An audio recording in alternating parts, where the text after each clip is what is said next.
parece si nos tomamos un ratito para respirar aire fresco? Todos los jueves a las 16 horas por aquí, por FM Voces 107.7.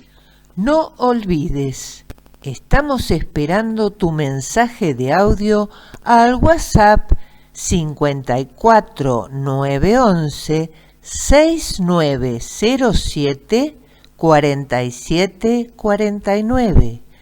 Tu opinión nos importa y mucho.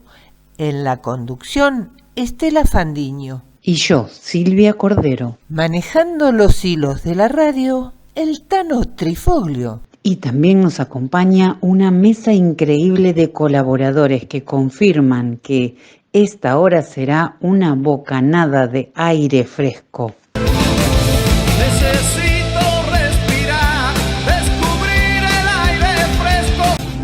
Las opiniones escuchadas en nuestro programa no significan apoyo u oposición de las mismas. Solo escuchamos a todas. Esperamos la tuya. Auspician este programa Talleres de Escritura Narrativa Lidia Risotto. WhatsApp 11 6863 4263. Paseo de diseño, billutería, ropa, comida, artesanías y más. Para formar parte de este proyecto, comunícate con Graciela al 11 5487 7661. Estudio Contable Estela Capese y Asociados.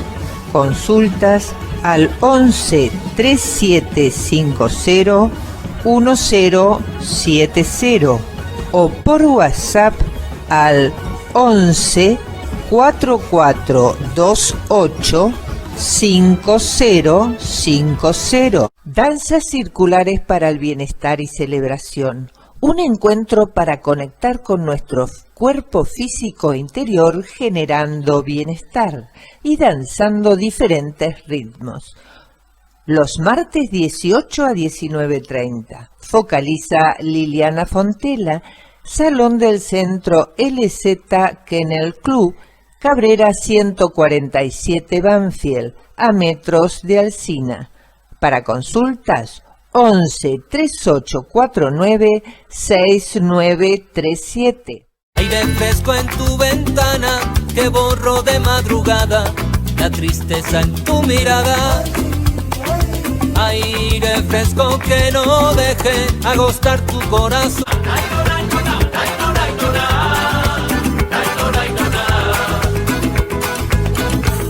Bueno, aquí estamos, querida Silvia. Hola Estela, hola a todos, que tengan una muy bella tarde de jueves. Como siempre, así será. Muy buena tarde de aire fresco. Aire fresco en tu ventana que borro de madrugada la tristeza en tu mirada.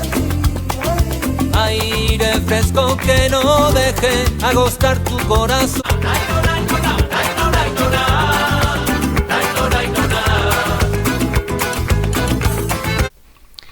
Y hoy, Estela, tenemos, y gente de aire fresco, a los que nos están escuchando, hoy tenemos una invitada muy especial a hablar de una diferencia que no solemos hacer.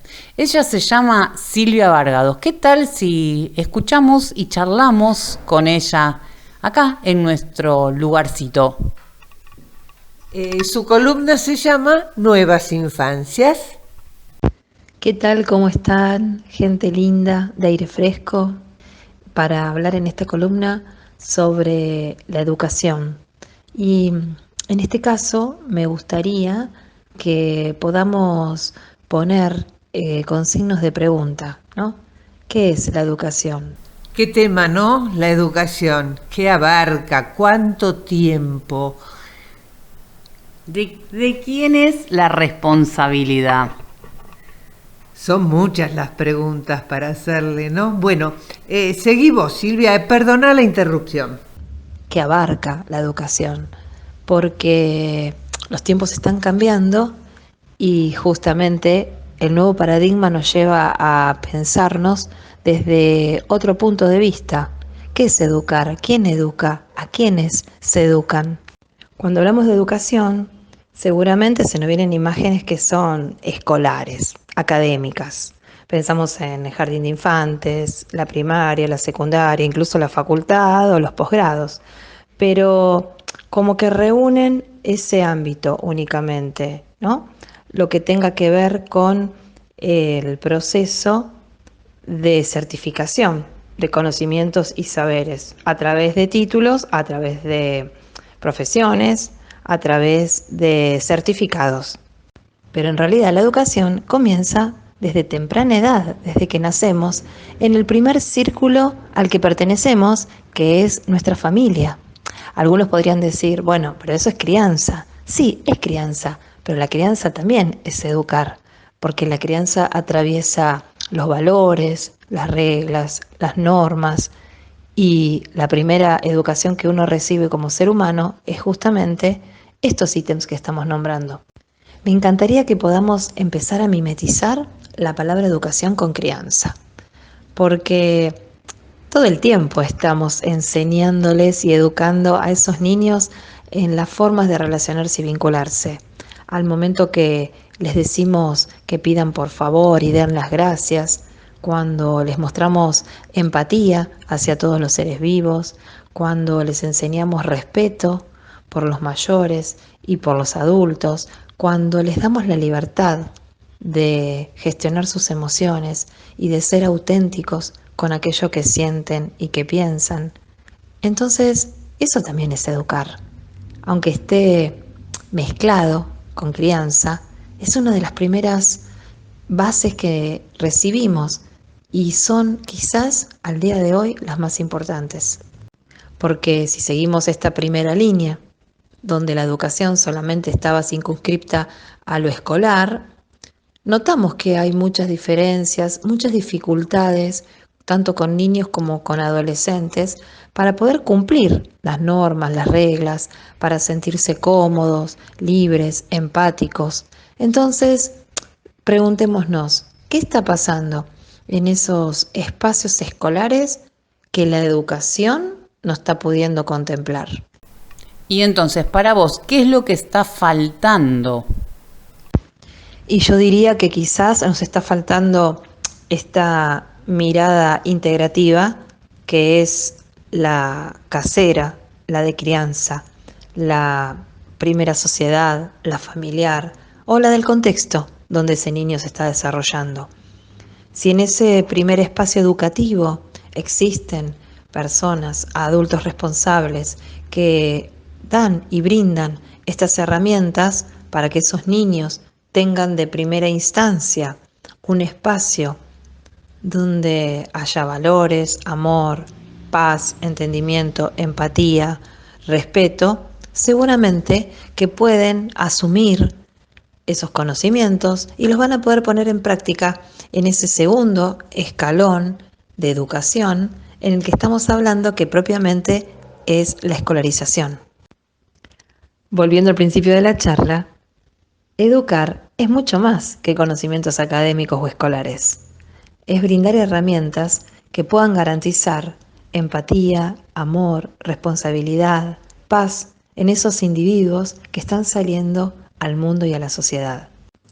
Quiero proponerles que a partir de ahora comiencen a utilizar esta mirada integrativa de lo que es la educación y que si tienen algún niño cerca, ya sea hijo, sobrino, nieto, ahijado, alumno, etc., puedan pararse en alguno de estos ítems que estuvimos nombrando para hacer realmente el cambio, para brindar esa herramienta tan necesaria que sale puramente de lo escolar, de lo académico o de ese conocimiento chato, sino que sea una educación transformadora, que tenga una base sólida, que sea amorosa, que sea saludable y que sea de paz. Y obviamente el primer involucrado en esto voy a ser yo mismo.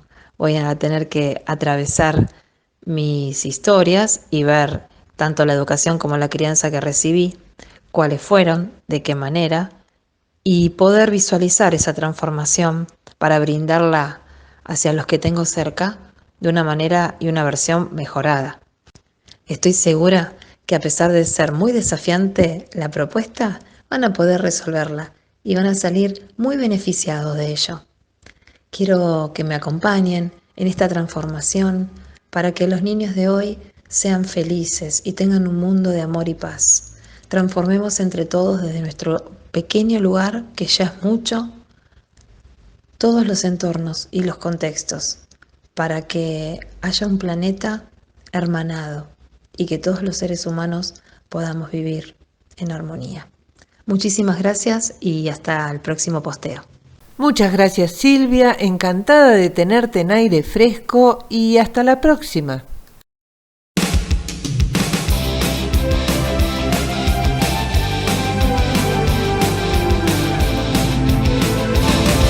Necesito respirar, descubrir el aire fresco y decir cada mañana que soy libre como el viento. Es momento de presentar algunos auspiciantes. Fandiño Propiedades, 50 años en el mercado inmobiliario. Página web fandiprov.com. Comunicate por WhatsApp al 11 2674 1834.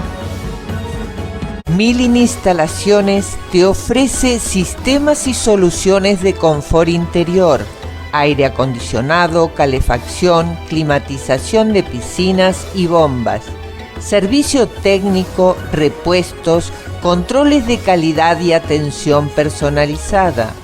Una empresa con amplia y probada trayectoria. Conocelos en su página web www.milling.com.ar. Avenida Alsina 1702 Lomas de Zamora. WhatsApp 11 5250 2773.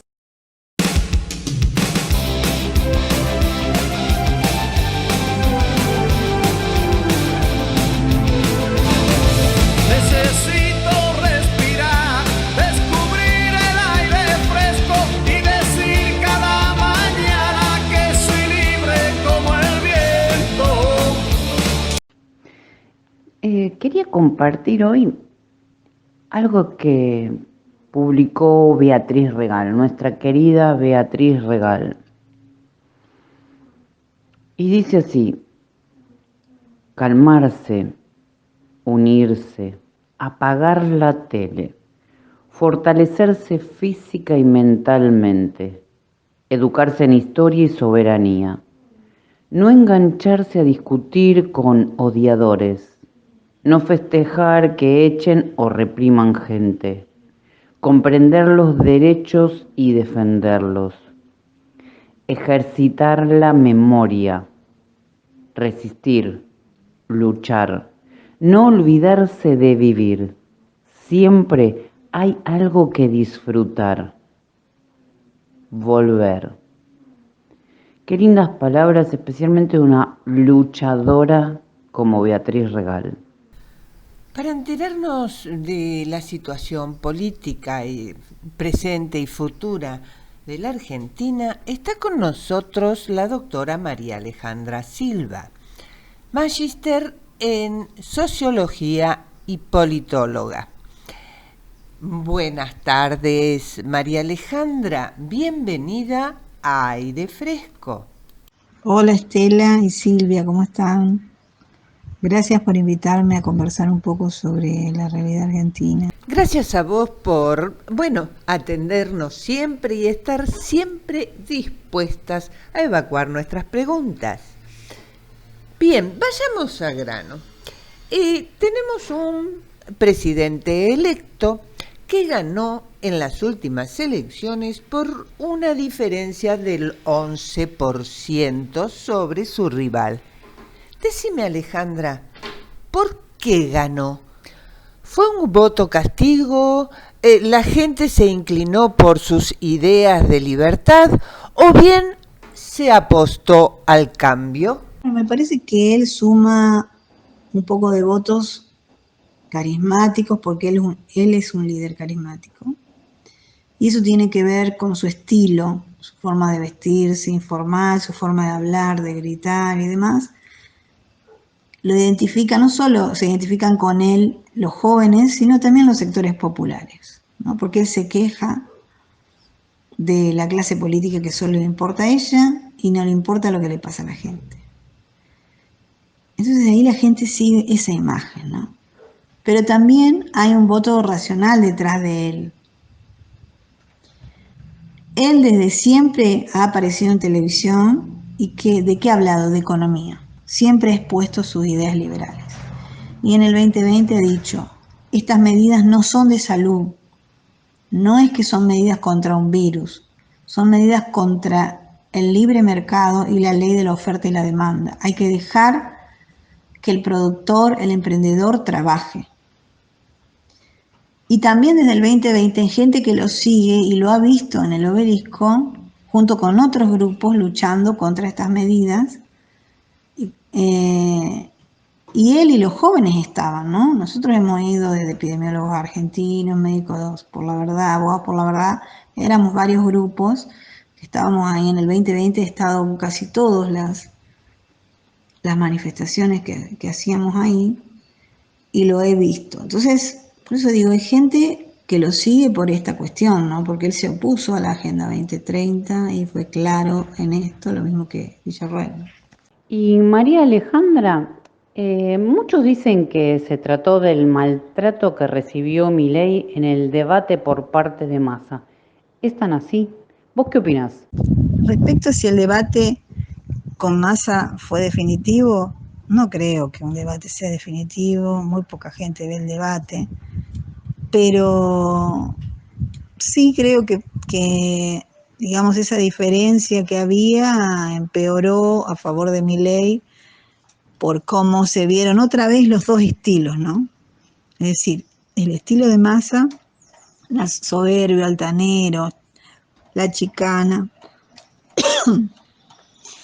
reírse del otro, ¿no? En las preguntas que le hacían, decirle sí o no, ¿no? Es como que lo subestimaba, ¿no? Y entonces eso de alguna manera también mostró la política tradicional y él, Milei, que no es político, ¿no? Entonces no le respondía en esos términos, muchas veces no sabía qué responder, en otros momentos le dio lugar a que hable cada uno como corresponde, cosa que hacen las personas que no están en política, porque el que está en política habla él sobre el otro y no respeta los tiempos, no respeta nada, ¿no? Entonces creo que otra vez aparecen los dos estilos y el estilo de él es el de lo nuevo, o sea, la gente está cansada de todo lo otro, ¿no? Entonces quiere algo nuevo, pero en ese sentido estamos hablando, no en el sentido de una persona, una figura, sino una forma diferente de comunicarse y una forma de hacer política y también de prometer, porque él nunca prometió, digamos, que todo iba a ser perfecto. Él explicó y dijo, bueno, esto es así, las empresas están quebradas por esto. Es decir, él fue mostrando las cosas, la realidad dura, ¿no? Entonces, a eso me refiero que es más allá del debate en sí, ¿no? Por otro lado, ¿por dónde pasa en la gestión Milei la reducción del Estado? ¿Son empleados públicos? ¿Son subsidios? ¿Es obra pública? ¿Tenés idea de qué es lo que va a suceder con esta reducción? Bueno, realmente la gente sabe que muchos de esos organismos públicos son espacios de inserción de los amigos con salarios altos. Se conoció hace poco 800.000 y 1.000.000 los salarios de los locutores de Radio Nacional, ¿no? Y un déficit de 23 millones, es decir, una cosa que no tiene lógica, ¿no? La otra cosa que se conoció, bueno, por ejemplo, el Ministerio de la Mujer y la Diversidad de Género y demás, recibió en 2023 4 billones, que significa duplicar el presupuesto de energía y 10 veces el presupuesto del Poder Judicial de la nación, de todo un país. ¿Y qué es lo que sucede? ¿Han hecho algo? No, no han hecho nada. Es decir, sigue habiendo problemas de violencia contra la mujer, de femicidio, y no se resuelven, no hay políticas.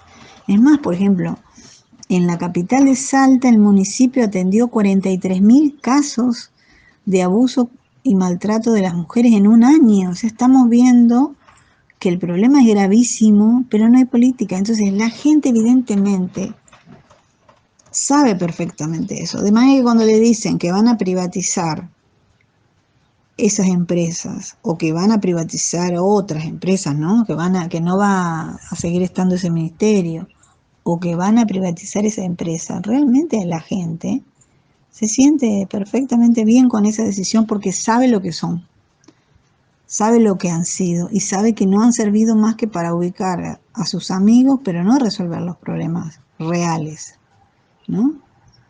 Que los problemas reales son otros. Entonces me parece que es necesario entender primero eso, y lo que sí hay que entender es que efectivamente eso va a generar mucho desempleo, aunque bueno, Milei avisó que él a los trabajadores de carrera los va a reasignar.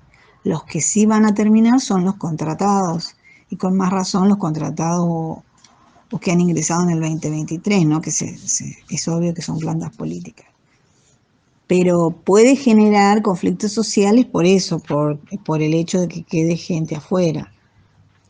¿Qué pasa y qué opinas sobre los subsidios?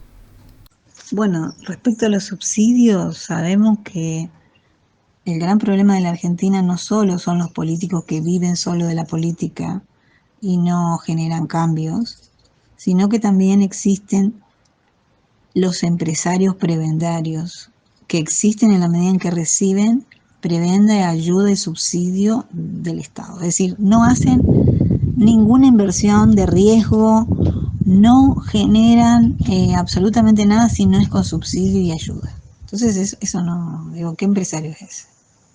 ¿De qué lógica del mercado estamos hablando, ¿no? Pero eso es lo que tenemos en la Argentina. Entonces, el caso que la gente más puede ver es el de el transporte o los ómnibus dentro de las ciudades, por ejemplo, y también los interurbanos, ¿no? Pero, por ejemplo, los precios del boleto son accesibles, ¿por qué? Porque están subsidiados y los empresarios no quieren, digamos, que dejen de subsidiarlos, ¿no? Entonces, por ejemplo, y bueno, ya él, digamos, más allá empezó a retirar algunos, de a poco, algunos subsidios. Por ejemplo, provincias del norte que tenían subsidiado el 70%, él ya se los bajó como un 50%. Pero imagínense que si ahora se los sacan, ¿qué va a significar? Que el transporte urbano va a aumentar terriblemente porque los empresarios no quieren invertir, no quieren arriesgarse, no quieren poner ellos nada, ¿no? Ahora, eso también tiene que ver con la política nuevamente nacional, porque vos tenés un ómnibus al que le ingresan 40 personas a las 8 de la mañana y resulta que 38 tienen pase. Entonces son los escolares, son los adultos mayores, los discapacitados. Vos te das cuenta, no sé cuántos tienen. También hay eso, que es otro de los problemas, ¿no? Con esta cuestión de otorgarle derechos sociales a diferentes grupos de población, entonces, digamos, el ingreso real, en el caso del transporte urbano, es menor, ¿no? Entonces yo creo que los subsidios, digamos, no son buenos, pero hay que ver cómo se los va, digamos, sacando y generando alternativas, porque otra vez el impacto va a estar en la gente, ¿no? Y respecto a la digitalización del dinero, ¿están los planes del próximo presidente digitalizar el dinero? Porque desde mi punto de vista el dinero billete es parte de la libertad de la que él tanto pregona y sin embargo va a poner a alguien, por los dichos de la TV, a alguien en el Banco Central o a dirigir toda esta parte que hizo mucho hincapié en la digitalización de la moneda. ¿Vos qué opinás? Bueno, la digitalización del dinero es una tendencia mundial y tiene que ver con el nuevo orden mundial al que nos fuimos acostumbrando a la fuerza desde el 2020 porque quieren una sociedad digital, un gobierno remoto y una ciudad de 15 minutos, de manera que estemos todo el día adentro, solo podamos salir 15 minutos, más de ahí no, con la excusa del cambio climático, por ejemplo, ¿no? Entonces, esto ya está pensado por los amos del mundo, ¿no? Lógico que va en contra de la libertad. Sinceramente, yo creo que pensar eso en toda la Argentina no es viable. Es probable pensarlo a lo mejor en parte de la capital, en Buenos Aires, a lo mejor en Rosario, Córdoba y Mendoza, pero en las capitales. Ahora, el resto, hemos visto que el resto de la Argentina tiene enormes problemas de conexión a Internet, de acceso y de uso, ¿no? Si no somos Europa, Estados Unidos. Entonces, yo no lo veo viable, creo que va a salir como una alternativa, pero no se va a generalizar.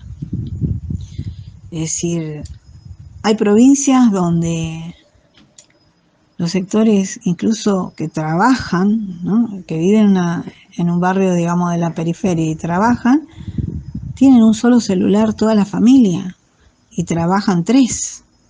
Entonces uno solo contesta por los 3. Entonces esa es la realidad argentina. No es la realidad de Buenos Aires y de una minoría donde incluso un trabajador puede tener 2 celulares. Es al revés, un profesional, ¿no? Bueno, entonces creo que las enormes, digamos, desigualdades entre provincias y los problemas de uso y acceso a Internet, bueno, ni hablemos de acceso a la conexión eléctrica, ¿no? Porque ya en varias provincias ya empezaron los cortes de luz. Así que, sinceramente, yo lo veo poco viable. Respecto al Foro de San Pablo, ¿qué posición tomará Milei? Bueno, él ya dijo que no iba a negociar con el comunismo, con los países comunistas.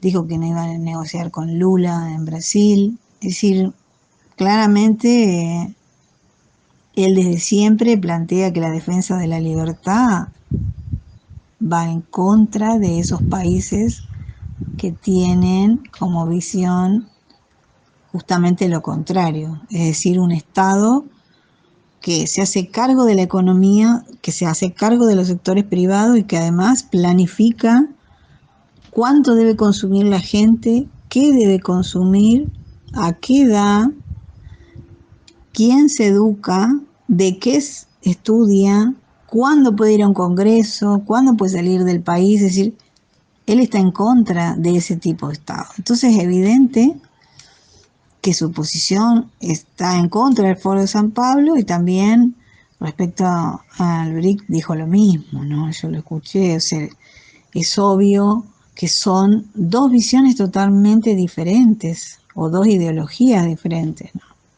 Tratando de que hagas un poco de futurología, la oposición, no digamos apoyar, pero al menos permitirá el cambio. Bueno, yo creo que en este caso los que se van a movilizar son las minorías, ¿no? Es más, ya se está diciendo que están que la izquierda está planeando no solo salir a la calle, sino hasta un intento de golpe, ¿no? Agustín Laje ha hecho un video explicando en detalle. Entonces creo que esas minorías, bueno, tienen relación, muchas veces están financiadas por grupos armados, ya sea que están en la cárcel o ya sea que están en el narcotráfico, ¿no? La famosa narcopolítica ligada a los grupos de izquierda a nivel de América Latina ya está comprobado, desde El Salvador, Centroamérica, Nicaragua, Colombia, Venezuela, bueno, en todos esos países se ha demostrado la relación. Por lo tanto, digamos, el ambiente es un ambiente a ese nivel complicado, ¿no? Pero respecto a la otra oposición, los legisladores, bueno, sabemos que ya el peronismo en diputados no tiene los 129 votos para sesionar solo y tener quórum solo, ya no tiene. Si tiene 109, por lo tanto, alguien le tiene que, digamos, tiene que estar de acuerdo con él para iniciar sesiones de algo. Y en senadores lo mismo, en senadores, digamos, Libertad Avanza sacó muchísimos senadores a los que hay que sumarle el PRO, ¿no? Yo creo que ahí va a haber que negociar, pero igual no va a tener muchas dificultades Milei. Es decir, que creo que en términos de legisladores no va a ser el problema. Creo que el problema va a ser en la calle. Y ahí va a estar difícil. Va a haber conflictos sociales muchos meses. ¿Por qué? Y bueno, justamente porque tanto el dólar como la inflación no son variables que se pueden cambiar de un mes para el otro. Va a costar, ¿no? Porque tiene que ver con numerosas empresas, actores locales e internacionales que juegan en esto. Entonces, como no se van a ver los resultados rápidamente en una mejora y al mismo tiempo va a haber estos problemas de los empleados públicos, creo que el problema va a estar más en la calle que en diputados y senadores. Y otro tema muy importante, vos dirás si lo podés resumir o los detalles los dejamos para un próximo aire fresco porque esto sé que da para mucho. Se trata de qué hará el próximo presidente con el mandato de la Agenda 2030. Bueno, me parece que lo que habría que agregar cuando él y Villarreal plantean que se oponen a la Agenda 2030 y que defienden la soberanía nacional, en realidad se están oponiendo a ese globalismo que nos impuso el cierre de las economías con la excusa de un virus mediático en el 2020 y que ahora sigue generando pánico con el cambio climático y también es otra estrategia de destruir el capitalismo, ¿no?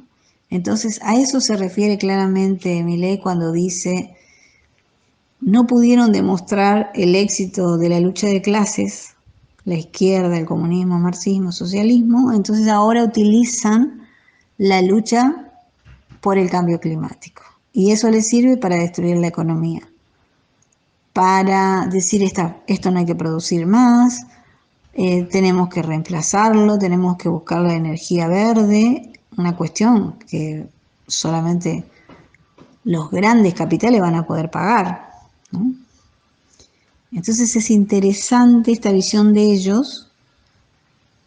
¿Por qué? Bueno, porque es una visión que no es la que predomina, ¿no? Ya la ha manifestado Donald Trump cuando incluso dejó de financiar a la Organización Mundial de la Salud, diciendo nosotros definimos nuestras políticas de salud, no nos imponen desde afuera. Entonces también lo dijo Bolsonaro cuando dejó que cada provincia haga lo que quería, y las provincias de izquierda de Lula eran las que cerraron hasta octubre, noviembre, y las del sur, que eran de Bolsonaro, no, cerraron una cuarentena y nada más, cerraron las universidades, muy poco, toda la economía también, y él lo dejó libremente.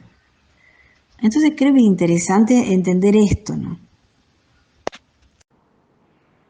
Como siempre, agradecerte. Muchas gracias, María Alejandra Silva, por la claridad, por lo bien parada que siempre te veo, estar siempre bien plantada.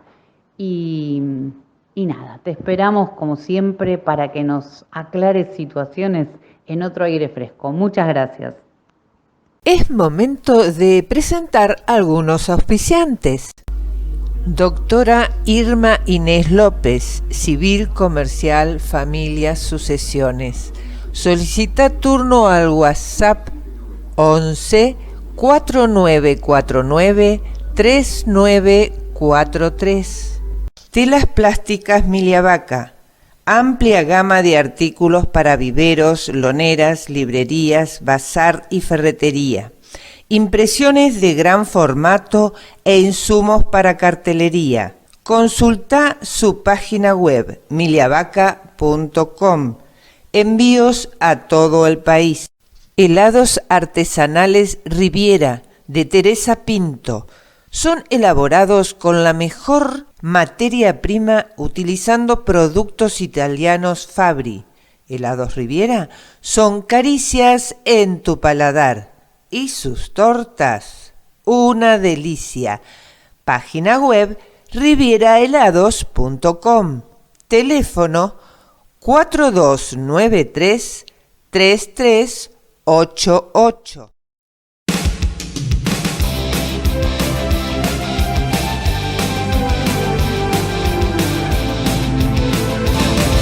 Necesito respirar, descubrir el aire fresco y decir cada mañana que soy libre como el viento.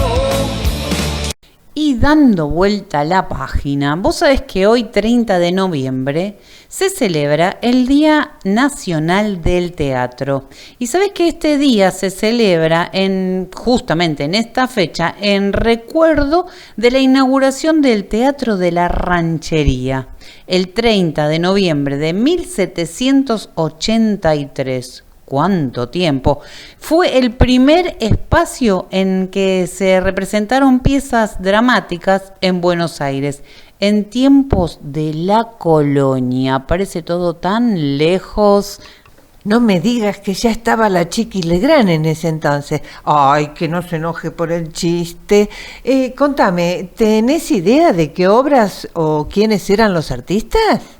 Mira, registros de qué obras o qué obra fue la primera no tengo, pero sí encontré que se representaron obras de Lope de Vega, entre los más destacados, y del porteño Labardén. Este se consagró cuando presentó en el Teatro de la Ranchería su tragedia en verso Círipo, primera obra de teatro de tema no religioso, escrita en el territorio de la actual Argentina. Muy interesante el tema, muy buena la información. Muchas gracias, Silvia. Fíjate lo que encontré en la página web El Arcón de la Historia Argentina. Confirmado. No fue la Chiqui Legrand la que inauguró el Teatro de la Ranchería. Fíjate el título de este artículo: El debut escandaloso de una actriz en Buenos Aires. La fecha: 6 de abril de 1788. El 5 de abril de 1788, el debut de una actriz en el Teatro de la Ranchería provocó un tremendo escándalo. Bueno, para entender esto, tenemos primero que ubicarnos en esa época, ¿no es cierto?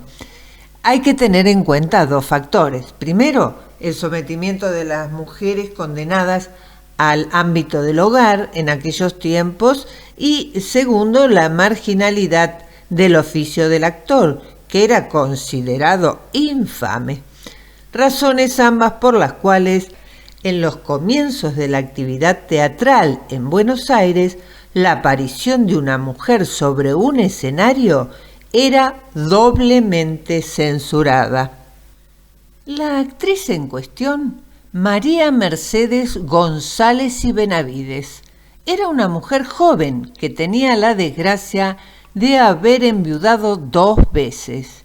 Debía mantener a 3 hijos y pagar un montón de deudas acumuladas, y para eso contaba solamente con un trabajo en el taller de caldería que su último marido le había dejado. Pero María bailaba maravillosamente, y como en ese momento en el teatro escaseaban las actrices, cantantes y bailarinas, le ofrecieron 20 pesos mensuales por sus presentaciones. Finalmente fue contratada por 100 pesos, una cifra que le permitía solucionar su grave situación económica. El debut fue un gran éxito, pero en ese mismo momento comenzaron los problemas. Su padre, Javier González, contrató un abogado para exigir a las autoridades que prohibieran a su hija actuar en el teatro. Qué loco que tu propio padre quisiera prohibirte por medio de un abogado que actuaras. Yo me transporto a ese momento y digo, qué ridículo que se debería sentir o qué mal, qué ofendido, ¿no? Pero, ¿y qué era lo que pedí? ¿Cuál era el pedido? En su pedido afirmaba que la presentación en el escenario causaba perjuicio a la distinguida calidad de su persona y familia. En principio, el gobernador aceptó el reclamo, pero debió escuchar también las quejas del empresario, quien afirmó que dentro del elenco había otras personas de linaje. El abogado contestó: la compañía se completa con las personas más viles y despreciables, como las mulatas esclavas. 6 meses duró el litigio, que salió favorable a María Mercedes, y el fallo fue un enorme paso en la historia de la lucha contra los prejuicios. Tanto lío y al final el tiro le salió por la culata. Bienvenida a esta señora actriz, pero pobre la que tuvo que luchar.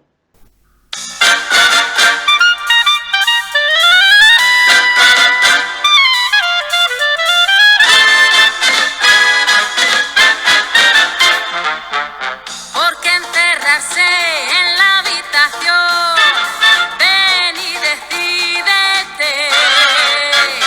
La vida es un cabaret sin más, vamos al cabaret.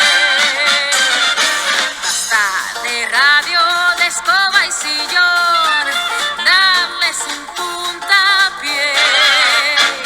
La vida es un cabaret sin más, vamos al cabaret. Bebe champán, contad el jazz, dadle al tambor y con sorpresa cada cual tendrá su mesa. Basta de oír al eterno llorón que sufre sin tener por qué. La vida es un cabaret sin más, vamos al cabaret.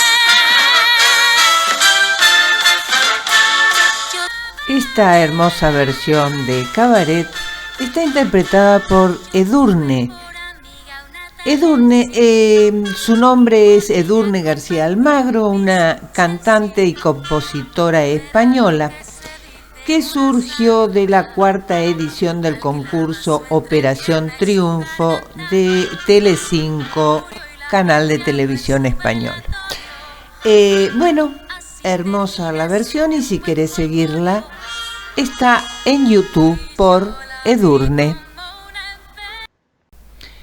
No me quiero olvidar de mencionar, ya pasó la fecha, pero como nos quedó la fecha entre medio, el 21 de noviembre es el Día Nacional de la Enfermería, en honor a la fundación de la Federación Asociaciones de Profesionales Católicos de Enfermería. Y con este tema quería un llamado a la solidaridad. Sé que nuestros oyentes van a querer colaborar. Se necesitan paraneo del Hospital Gandulfo. Siempre se necesitan cosas, pero esta vez vamos a hablar de los bebés. Se necesitan pañales, sabanitas, shampoo, colonia, óleo calcáreo y jabón de bebé. Te lo pedimos, por favor, ya que se acerca fin de año y uno se pone como un poco, no sé, más sentimental. Démosle una mano. Se entrega en el Hospital Luisa C. de Gandulfo. La dirección es Balcarce 351 de Lomas de Zamora, en el servicio de neonatología. Te dejo un celular. Si no lo llegas a anotar, sabes que nos podés ver por YouTube y ahí lo vas a tener. Es el 11 566 18082. Repito, 11 566 18082. Si no lo llegaste a anotar, acordate de buscarlo o ir directamente. Pero si lo querés anotar otra vez, nos encontrás en YouTube. Y ahora nuestro queridísimo Carlos Dentoni, que me tiene súper intrigada con un tema: techos de la vida. ¿De qué nos hablará? Adelante, Carlos. Buenas tardes, oyentes y equipo de Aire Fresco. Les cuento que hace unos pocos días atrás escuché al director técnico de la selección argentina de fútbol masculino, Lionel Scaloni, y en su locución expresó que tenía ciertas dudas de continuar dirigiendo al equipo. Fuera de toda la problemática que lo llevan a dudar de su continuidad, me dejó pensando. Y quería entonces compartir con ustedes, y no precisamente para hablar de fútbol, sino de la posición que toma una persona que podemos decir es un triunfador en su función, sin olvidarnos que en muy poco tiempo logró lo que muy pocos técnicos lograron, que fue el Campeonato de América, la finalísima en Europa y el Campeonato Mundial. Pequeño resumen de los logros, pero otro tema fue el que pudimos vivenciar: la formación de un equipo, siendo un líder Scaloni de tipo natural y que logró consolidar un grupo de personas con muchísima humildad. Quizás por eso también es que me dejó un poco pensando, ¿no? Todo esto no es muy común en personas públicas, entonces, como decía, me impactó su duda de continuar. Por eso fui analizando y lo relacioné con el hombre común. El hombre que en un momento de su vida llega a encontrar un techo, ya sea en forma personal o en su función laboral, donde los motivos pueden ser una causa externa o por temas propios, digamos. Este compartir con ustedes me lleva a preguntarles, así lo hice conmigo mismo, si vivieron situaciones de vida donde encontraron un techo y donde se encontraron que por X motivos no podían avanzar. ¿Cómo resolverlo, no es cierto? Porque el ser humano, ante un techo, ante una traba, trata de hacer algo para sortear el problema y poder seguir su camino y continuar evolucionando. Y encontré distintas respuestas, algunas vivencias mías y a otras de gente de mi entorno, analizando situaciones también que son precisamente un techo, pero que cortan justamente nuestra evolución. Distintas situaciones, por ejemplo, en la empresa donde trabajé 30 años, que había comenzado a los 21 años, fui aprendiendo distintas funciones, al principio en fábrica, en producción, luego en la administración, y en cada lugar fui trabajando y aprendiendo distintas funciones, con el apoyo de la misma empresa, que me daba también la posibilidad de estudiar, hacer cursos, seminarios. Y también tenía el concepto de preparar a aquella gente que, si yo dejaba mi función, podía reemplazarme sin problemas si la empresa pudiera seguir adelante. Pude crecer y llegó el momento que ya no tenía lugar a ningún ascenso. Por mi nivel no había otro lugar. Si bien estaba contento con mi posición en la empresa, sabía que por delante no tenía la posibilidad de crecimiento. Y no era por una cuestión exclusivamente de dinero. Era una cuestión de poder ascender, evolucionar, tener, digamos, otras metas. Sentir que uno sigue creciendo, seguir evolucionando. Y comenzó entonces en mí como de resignación. si no tenía posibilidades de crecimiento y estaba bien, digamos, en muchas cosas en la empresa, no tenía posibilidad de crecimiento. Entonces como que comenzaron otros problemas, pero los problemas no eran laborales ya, eran conmigo mismo. Porque yo decía en ese momento que era muy difícil vivir resignado o resignando cosas. La cuestión era poder seguir trabajando con las mismas ganas, con el mismo amor y orgullo con la que lo venía haciendo en esta empresa, ¿no? O sea que en lo laboral todo bien, pero yo no me sentía bien. Mi techo había llegado. Por otra parte pasaron más o menos 2 años y medio y la empresa es vendida a otros capitales. Y me enfrenté con otra situación que nunca había vivido, ya que los nuevos directivos colocaban a un par mío, a quien le habían otorgado mi misma oficina para compartir, y de alguna manera se generaba una especie de competencia, una competencia que yo después me di cuenta que era algo desleal y que yo no podía soportar. Además, con este tema de que yo no tenía posibilidades de crecimiento, era como de estar peleando día a día con alguien que seguramente iba a perder. Entonces yo mismo ofrecí mi renuncia y bueno, así los directivos lo tomaron, y si no hubiese ofrecido mi renuncia me hubiesen despedido de todas maneras.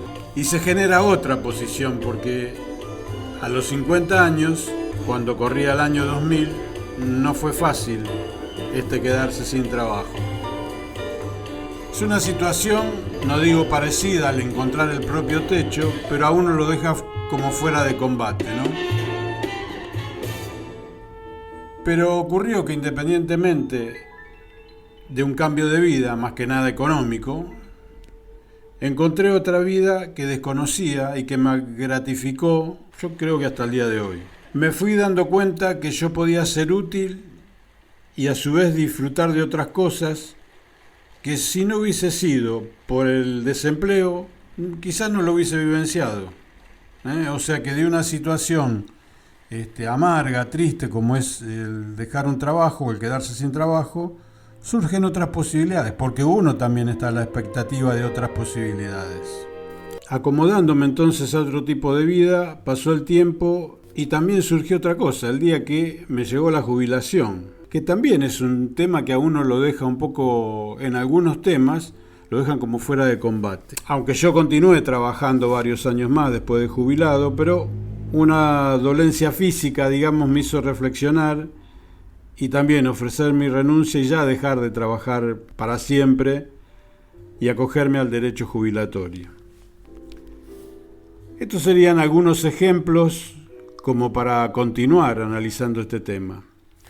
Hoy puedo decir que con el retiro de lo laboral no termina la vida, sino que continúa una vida nueva donde también se disfruta y se disfruta mucho. El ocio forma parte, que a los que de alguna manera algo estudiamos y trabajamos durante mucha parte de nuestras vidas, el ocio nunca lo disfrutamos o lo disfrutamos muy poco. Entonces comienza esa nueva etapa donde hay distintas cosas que también fui pudiendo hacer, entre ellas, por ejemplo, continuar estudiando por internet, hacer uso de la tecnología con distintas tareas, tantas que muchas veces sentía que no me alcanzaba el tiempo paradójicamente, ¿no? En general, hay algo que me marcó con el retiro, con la jubilación, que es dejar de usar el despertador, hoy digamos la alarma. Aparatito y musiquita que me acompañaron durante más de 60 años y significaba al sonar que me tenía que despertar e ir a cumplir con un compromiso o una obligación. Esto creo que es un regalo muy especial, no tener horarios comprometidos, no tener obligaciones diarias. Ahí también reconfirmé que a uno le va yendo en la vida cómo se siente uno consigo mismo. Me di cuenta que tenía proyectos, metas, sueños, por más pequeñas que fueran, y que esas eran las cosas que de ahí en más alimentaban mi vida, como para vivir de alguna manera. La palabra felicidad es muy grande o muy rara, digamos, para llevarla continuamente, pero bueno, con muchos momentos de felicidad y que no tenía que ver si tenía o no tenía trabajo, si tenía 20 o 70 años. Entonces encontrar un techo en el camino que nos permite evolucionar, tener una competencia desleal, darse de cabeza al quedarse sin trabajo o llegar el día de la jubilación, son ejemplos donde una parte nuestra se quiebra. Nos aborda la tristeza, creamos feas situaciones en nuestro entorno, nos sentimos mal. Pero en cada caso se sale por nuestros propios medios y se vive con un hermoso grado de alegría y, como decíamos antes, con muchos momentos de felicidad. Quizás, como me pasó a mí, tuve el apoyo familiar, de amigos, pero quizás alguien no lo tenga, y la cuestión es justamente seguir teniendo esas metas, esos sueños, el proyecto, el saber que mañana, que pasado, la semana que viene, o el mes que viene, o el año que viene, tenemos tal o cual cosa por hacer, por cumplir, por dedicarnos. O sea que solo también podemos llevar a cabo. Comencé hablando de Scaloni y lo vinculé con el trabajo, porque quizás el trabajo sea uno de los valores con los cuales me crié. Entonces el encontrar un techo, el renunciar a un trabajo, el tener una competencia desleal o un retiro, no solo pasa en la cuestión laboral. Puede pasar en nuestra vida personal, con una pareja, con un matrimonio, con los hijos, con los amigos. Entonces, de alguna forma, y por más que nos pesen las cosas, debemos continuar la vida, por decirlo de una manera, sanamente. El tema es interesante y da para mucho más, para analizar, para pensar en las cosas que nos pasaron. Si las resolvimos en buena hora, si no las pudimos resolver, bueno, sigamos con nuestro análisis. Y fundamentalmente, creo que el tema es creer en uno mismo. Creo que es fundamental. Entonces vuelvo a Scaloni, un tipo con toda la fama, con todo el poder, con todos los logros, como decíamos, con mucha humildad. Está dudando, quizás no desconozco los motivos de su duda, pero está dudando de continuar o no con el trabajo. En definitiva es un trabajo. Bueno, a nosotros nos puede pasar lo mismo en un trabajo y como decíamos, en la faz personal, en la pareja, en el matrimonio, en la familia, con los hijos. Entonces creo que es un tema para seguir analizando, tomando estas pocas palabras que dijo Scaloni en una conferencia de prensa. Así nos despedimos hasta el próximo jueves, aquí en Aire Fresco. Carlos Dentone. Auspiciaron Aire Fresco, Telas Plásticas Miliavaca, Milling Instalaciones, Riviera Helados Artesanales, Doctora Irma Inés López, abogada, Estela Capese, Estudio Contable, Fandiño Propiedades, Lidia Risotto, Talleres de Escritura, Sociedad de Fomento Turdera Sud, Danzas Circulares Liliana Fontela. Y por hoy termina nuestro Aire Fresco. Los esperamos el próximo jueves a las 16 horas.